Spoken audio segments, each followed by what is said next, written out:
Hello दोस्तों, क्या blood pressure के पेशेंट्स को लंग्स की प्रॉब्लम या फेफड़ों की प्रॉब्लम हो सकती है? ज़्यादातर लोग बोलेंगे नहीं, क्योंकि ब्लड प्रेशर की प्रॉब्लम हार्ट को, नलियों को, किडनी को, ब्रेन को ज़रूर अफेक्ट करती है। लेकिन लंग्स को अफेक्ट करने के बारे में ज़्यादा कभी डिस्कशन नहीं होता। इनफैक्ट आप अगर लंग्स की बीमारी के बारे में बात करोगे तो हाइपरटेंशन उसमें कोई सिग्निफिकेंट रिस्क फैक्टर नहीं माना जाता है। इसलिए ज़्यादातर अगर किसी को हाइपरटेंशन या हाई ब्लड प्रेशर की प्रॉब्लम है तो वो लंग्स की बीमारी के हिसाब से अपने आप को सेफ मान सकता है। लेकिन फिर भी कई ऐसे तरीके हैं जिससे डायरेक्टली ना सही इनडायरेक्टली लंग्स आपको अफेक्ट हो सकता है यदि आपको ब्लड प्रेशर का प्रॉब्लम है। आज इन सब चीज़ों पर बात करेंगे कि कौन कौन से ऐसे तरीके हैं जिससे हाई ब्लड प्रेशर वाले पेशेंट्स को लंग्स का यानी फेफड़ों की प्रॉब्लम हो सकती है। टॉपिक इंटरेस्टिंग है, एक्सक्लूसिव है, ना आपके डॉक्टर और ना आपके लंग स्पेशलिस्ट और ना आपके हाइपरटेंशन स्पेशलिस्ट इस बारे में कभी भी आपको बताने वाले हैं। इसलिए आज इस टॉपिक को एंड तक देखिएगा। टॉपिक पर जाने से पहले जो लोग हमारे चैनल पर नए हैं उन्हें रिक्वेस्ट करूँगा कि चैनल को सब्सक्राइब करें, वीडियोस को लाइक करें, शेयर करें, फॉलो करें, कमेंट करें, पूरा देखें। चलिए शुरू करते हैं इंपॉर्टेंट वीडियो।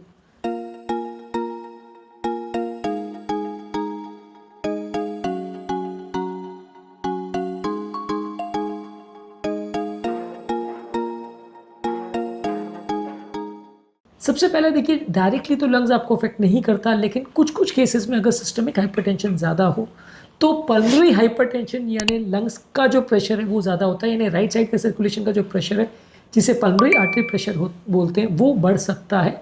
ज़्यादातर इसका होने का कारण यही होता है कि लेफ़्ट साइड का हार्ट फेलियर होता है, यानी सिस्टमिक प्रेशर की वजह से लेफ़्ट साइड का सर्कुलेशन डैमेज होता है, जिसकी वजह से लेफ़्ट साइड का प्रेशर बढ़ता है।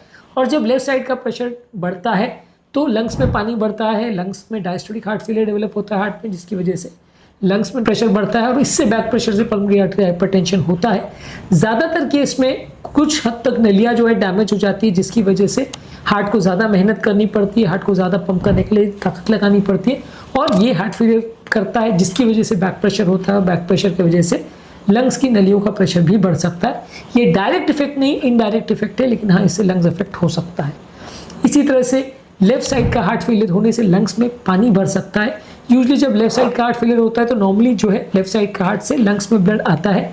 अगर लेफ्ट साइड का हार्ट अच्छे से काम कर रहा है तो इजीली ब्लड आएगा और कोई दिक्कत नहीं होगी। लेकिन जब लेफ्ट साइड का हार्ट फेल हो जाता है तो फिजिकल एक्टिविटी या मेहनत करने के दौरान जब हार्ट को और लंग्स को एक्स्ट्रा ब्लड पंप करने की ज़रूरत होती है तो व्यक्ति को बहुत ज़्यादा सांस फूलती है, क्योंकि ये एक्स्ट्रा ब्लड जो है वो लंग्स के थ्रू हार्ट में नहीं जा पाता है। हार्ट फेलियर हो जाता है हाइपरटेंशन की वजह से, जिसकी वजह से लंग्स में पानी भर जाता है और व्यक्ति को सांस फूलने का प्रॉब्लम होता है, यानी पल्मोनरी एडिमा का प्रॉब्लम होता है यदि आप एक्स्ट्रा काम करते हो या आपको सांस का तकलीफ होता है। इसके अलावा किसी किसी व्यक्ति को सडन पल्मोनरी एडिमा यानी लंग्स में पानी भरने का प्रॉब्लम भी हो सकता है डायस्टोलिक हार्ट फेलियर की वजह से। डायस्टोलिक हार्ट फेलियर एक ऐसा प्रॉब्लम है जिसमें सडनली लेफ्ट साइड का प्रेशर बढ़ने की वजह से या ब्लड प्रेशर बढ़ने की वजह से हार्ट पर इतना ज़्यादा जोर पड़ता है कि हार्ट उसे मैनेज नहीं कर पाता है और सडनली लंग्स में पानी भर जाता है, जिसकी वजह से व्यक्ति की सांस फूलने लगती है, उसको सफोकेशन का सेंसेशन होता है, मुंह से झाग निकलने लगता है, खांसी में फ्रॉथ आने लगता है, उसमें ब्लड भी आने लगता है, धड़कन भी बढ़ जाती है। ये सारे सिम्टम्स होते हैं जो कि अक्यूट हार्ट फेलियर और पल्मोनरी एडिमा से रिलेट करते हैं। पल्मोनरी एडिमा क्या होता है इस पर हमने ऑलरेडी सेपरेट वीडियो किया है, लेकिन अगर किसी व्यक्ति को हार्ट फेलियर होता है हाइपरटेंशन की वजह से तो वैसे व्यक्ति को लंग्स में पानी भर सकता है। तो हाइपरटेंशन एक और तरीके से आपके लंग्स में प्रॉब्लम कर सकता है और आपके लंग्स में पानी भर सकता है। इसके अलावा हाइपरटेंशन वाले पेशेंट्स की ओवरऑल इम्यूनिटी वीक हो जाती है, जिसकी वजह से लंग्स में इन्फेक्शन होने का चांस हो जाता है, बार बार निमोनिया होने का चांस बढ़ जाता है। तो ये भी एक और तरीका है जिससे हार्ट के पेशेंट्स या हाइपरटेंशन के पेशेंट्स में लंग्स का प्रॉब्लम हो सकता है। इसी तरह से जो हाइपरटेंशन है काफ़ी बार वो ऑब्स्ट्रक्टिव एयरवे डिजीज के साथ को एग्जिस्ट करता है, क्योंकि इन सब के रिस्क फैक्टर्स कॉमन होते हैं। ज़्यादातर स्मोकिंग से, इन्फ्लेमेशन से या मेटाबॉलिक प्रॉब्लम से बॉडी में इन्फ्लेमेशन होती है और यही इन्फ्लेमेशन हाइपरटेंशन का कारण भी बनती है और यही इन्फ्लेमेशन लंग्स की प्रॉब्लम का कारण भी बनती है। तो दोनों की कॉमन रिस्क फैक्टर्स होते हैं। इस वजह से ऑब्स्ट्रक्टिव एयरवे डिजीज़ वाले पेशेंट्स और में हाइपरटेंशन का होना या हाइपरटेंशन के पेशेंट में ऑब्स्ट्रक्टिव एयरवे डिजीज़ का होना थोड़ा ज़्यादा चांस मिलता है, कि दोनों ही प्रॉब्लम कुछ हद तक बॉडी के इन्फ्लेमेशन और इससे रिलेटेड रिस्क फैक्टर से संबंधित होते हैं। तो इसलिए ये दोनों बीमारियां काफ़ी बार को एग्जिस्ट करती है, जिसमें आपको हार्ट का और लंग्स का दोनों का ही ट्रीटमेंट करना पड़ता है, यानी ब्लड प्रेशर और अस्थमा दोनों का ही साथ में ट्रीटमेंट करना पड़ता है। ज़्यादातर अगर किसी व्यक्ति को लॉन्ग स्टैंडिंग ब्लड प्रेशर हो तो उससे कुछ क्रॉनिक लंग कंडीशंस क्रिएट हो सकती है, जिसमें पल्मोनरी आर्टरी प्रेशर बढ़ सकता है और heart failure related pulmonary problems बढ़ सकते हैं। व्यक्ति की overall exercise capacity, exercise tolerance कम हो सकती है, उसका ऑक्सीजन डिलीवरी का जो एक्सचेंज सिस्टम है वो कॉम्प्रोमाइज हो सकता है और कई बार हाइपरटेंशन बाकी कोमॉर्बिड कंडीशंस के साथ आता है, तो इसकी वजह से रेस्पिरेटरी इश्यूज बढ़ सकते हैं।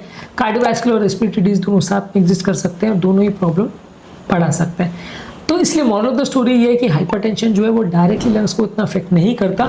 हाँ, इम्यूनिटी कम होने से और शेयर्ड रिस्क फैक्टर्स होने से थोड़ी प्रॉब्लम हो सकती है, लेकिन जब लेफ्ट साइड का हार्ट फेलियर होता है या लेफ्ट साइड के प्रेशर बढ़ते हैं तो बैक प्रेशर की वजह से लंग्स के प्रेशर भी बढ़ सकते हैं, लंग्स में पानी भी भर सकता है और व्यक्ति को श्वास लेने में तकलीफ भी हो सकती है। सडन लंग्स में पल्मोनरी एडिमा भी हो सकता है, जिसकी वजह से लंग्स में पानी भरने का प्रॉब्लम होता है और व्यक्ति को हॉस्पिटल भर्ती भी करना पड़ता है सडन डिस्ट्रेस के साथ। तो ये सब तरीके हैं जिससे हाइपरटेंशन वाले पेशेंट्स में लंग्स की प्रॉब्लम या सडन लंग्स कॉम्प्रोमाइज हो सकता है, जो कि लॉन्ग टर्म प्रॉब्लमैटिक हो सकता है। हालांकि इन सारे केसेस में आपको मेनली हाइपरटेंशन कंट्रोल पर ही फोकस करना है और ओवरऑल लंग्स से रिलेटेड जो रिस्क फैक्टर्स हैं उन पर भी साथ में फोकस करें तो अच्छा है। इस तरह के पेशेंट में आपको ब्लड प्रेशर को रेगुलरली मॉनिटर करना है, लाइफस्टाइल चेंजेस करना है, दवाइयाँ लेनी है, रेगुलर मॉनिटरिंग करना है। इसके अलावा आपको हेल्दी डाइट लेना है जिसमें फ्रूट्स, वेजिटेबल्स, होल ग्रेन्स और लीन प्रोटीन ज़्यादा हो। रेगुलर एक्सरसाइज करना है, इससे बॉडी का इन्फ्लेमेशन कम होगा, वजन कम होगा। वजन कम करने के लिए अलग अलग तरीके या साथ में फास्टिंग या कीटो डाइट ऐसी चीज़ें कर सकते हैं, ये वजन भी कम करेगा और साथ में अस्थमा और हार्ट के या ब्लड प्रेशर रिलेटेड प्रॉब्लम्स को भी कम करेगा। स्मोकिंग यदि आप करते हैं तो उसे बंद करिए, अल्कोहल यदि लेते हैं तो उसे बंद करिए। यदि कोमॉर्बिड कंडीशन है जैसे डायबिटीज़, कोलेस्ट्रॉल, किडनी का प्रॉब्लम और स्लीप एपनिया, ये सारी चीज़ों को प्रॉपरली कंट्रोल करिए क्योंकि इसमें आपको लंग्स का प्रॉब्लम और हाइपरटेंशन दोनों साथ में मिल सकता है। इसके अलावा हाइपरटेंशन और लंग्स की प्रॉब्लम दोनों के लिए रेगुलर चेकअप कराते रहिए ताकि अगर हाइपरटेंशन हो तो वो प्रॉपरली मैनेज किया जा सके और यदि कोई रेस्पिरेटरी कॉम्प्लिकेशन खड़ा होता है तो उसे भी सही समय पर डिटेक्ट किया जा सके, सही तरह से मैनेज किया जा सके। इसके अलावा यदि आपको कोई लाइफस्टाइल रिलेटेड प्रॉब्लम्स है, कोई व्यसन है या कोई साइकेट्रिक प्रॉब्लम है, साइकोलॉजिकल इश्यूज है, तो ये सारी चीज़ें भी आपके ब्लड प्रेशर और आपके लंग्स के डिजीज को साथ में अफेक्ट कर सकती हैं। इनको भी प्रॉपरली कंट्रोल करिए तो आपके लंग्स की प्रॉब्लम और हाइपरटेंशन का प्रॉब्लम उतना ज़्यादा नहीं होगा। आज के टॉपिक में हमने बात करी कि हाइपरटेंशन वाले पेशेंट्स में लंग्स यानी फेफड़े अफेक्ट हो सकते हैं कि नहीं और किस तरह से हो सकते हैं। क्या ब्लड प्रेशर के पेशेंट्स को अपने लंग्स के लिए चिंतित होना चाहिए या नहीं। उम्मीद करूँगा कि आज के टॉपिक में कुछ नया जानने को मिला होगा। डायबिटीज़ आपके लंग्स को कैसे अफेक्ट करता है और किडनी की बीमारियां और लंग्स की बीमारियां आपके लंग्स को कैसे अफेक्ट करती है, ये भी हमने अलग अलग वीडियोज़ में डिस्कस किया है।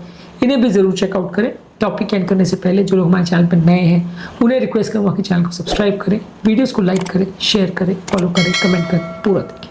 Thank you.